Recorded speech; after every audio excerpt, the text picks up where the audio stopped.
Assalamualaikum warahmatullahi wabarakatuh. Halo teman-teman semua, perkenalkan nama saya Ratul Islamia dengan NIM 2204131 kelas 1B Prodi Pendidikan Ilmu Pengetahuan Sosial Fakultas Pendidikan Ilmu Pengetahuan Sosial Universitas Pendidikan Indonesia. Pada kesempatan kali ini saya akan menjelaskan mengenai organisasi dunia yaitu NAFTA dan Liga Arab. Apa sih NAFTA?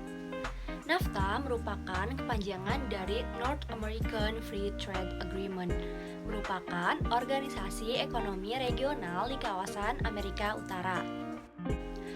Apa saja sih negara yang tergabung dalam NAFTA?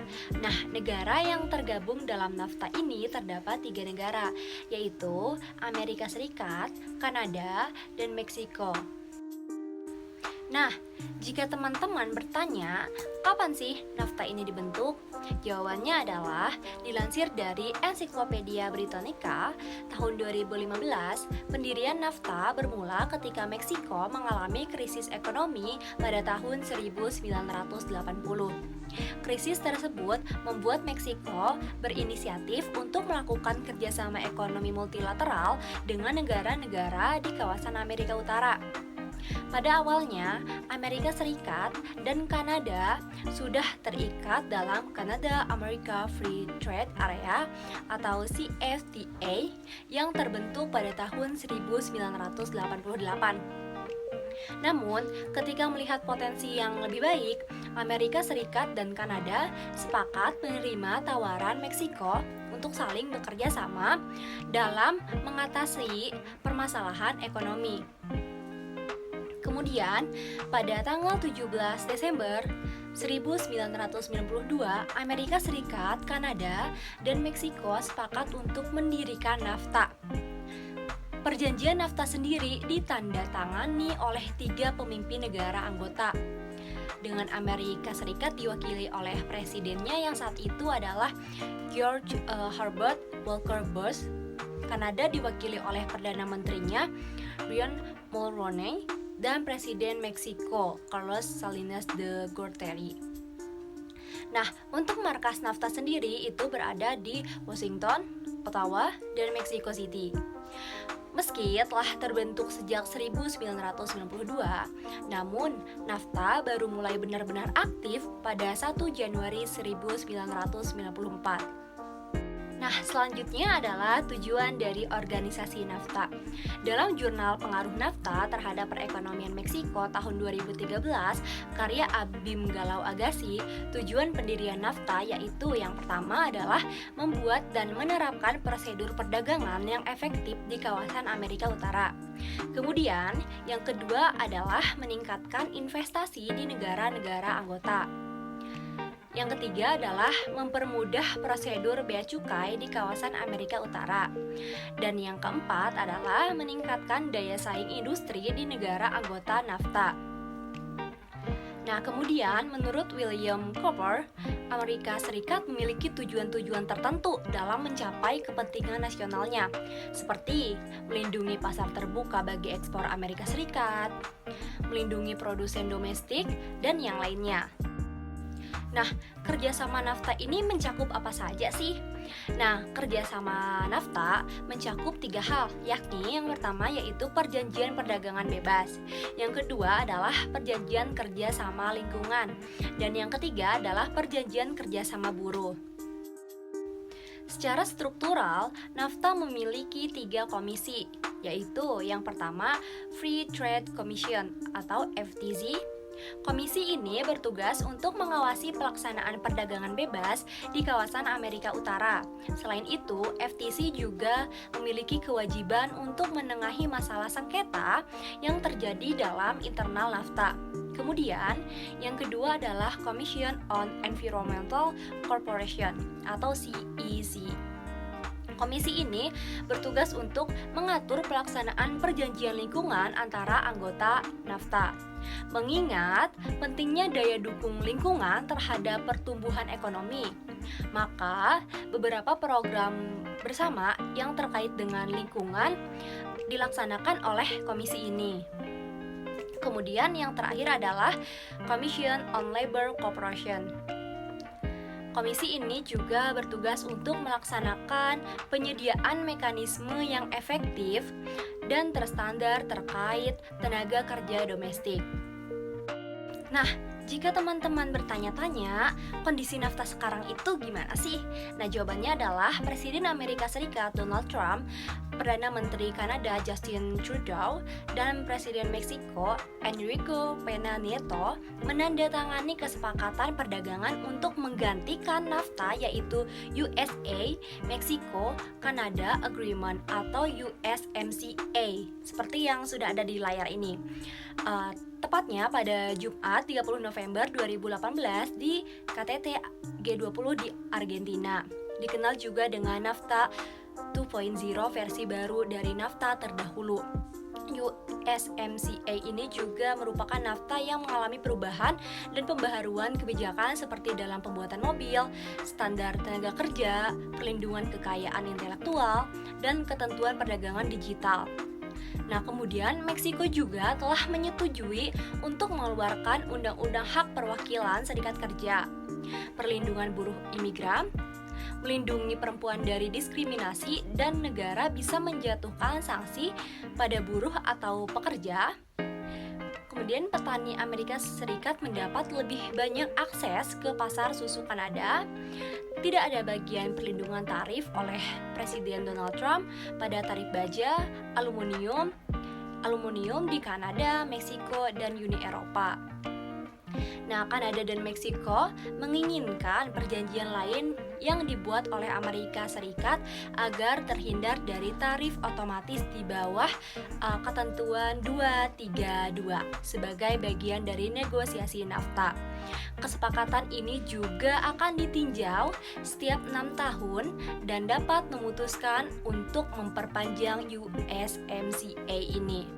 Dari situs Famous Daily menyebut Uni Soviet memiliki blok timur, sementara Barat saat itu akan segera memiliki NATO, dan apa yang dimiliki negara-negara Timur Tengah yang tiba-tiba menjadi pusat perhatian dunia untuk 2/3 minyak di bawah pasir mereka.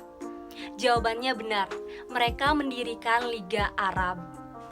Liga Arab atau Arab Language atau dalam bahasa Arab disebut Jami'ah Ad-Duwal Al-Arabiyah merupakan sebuah organisasi negara-negara Arab di Timur Tengah dan sebagian Afrika.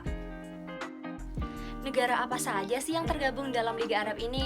Jawabannya adalah terdapat 22 negara anggota Liga Arab, yaitu Aljazair, Bahrain, Komoro, Djibouti, Mesir, Irak, Yordania, Kuwait, Libanon, Libya, Mauritania, Maroko, Oman, Palestina, Qatar, Arab Saudi, Somalia, Sudan, Suriah, Uni Emirat Arab, Yaman, dan Tunisia.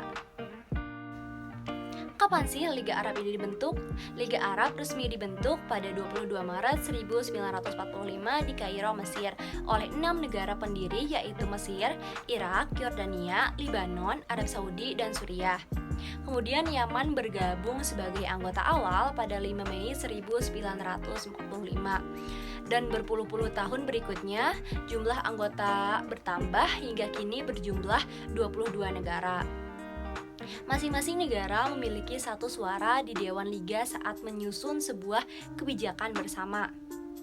Nah, pada tahun 2011, Liga Arab sepakat untuk menangguhkan keanggotaan Suriah jika pemerintahannya masih terus menggunakan kekerasan dalam meredam berbagai pemberontakan yang terjadi.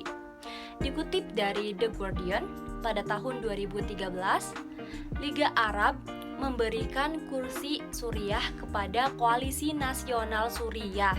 Terus situs Famous Daily, awalnya Liga Arab itu adalah ciptaan Inggris yang menguasai sebagian besar bagian dunia sampai awal Perang Dunia II.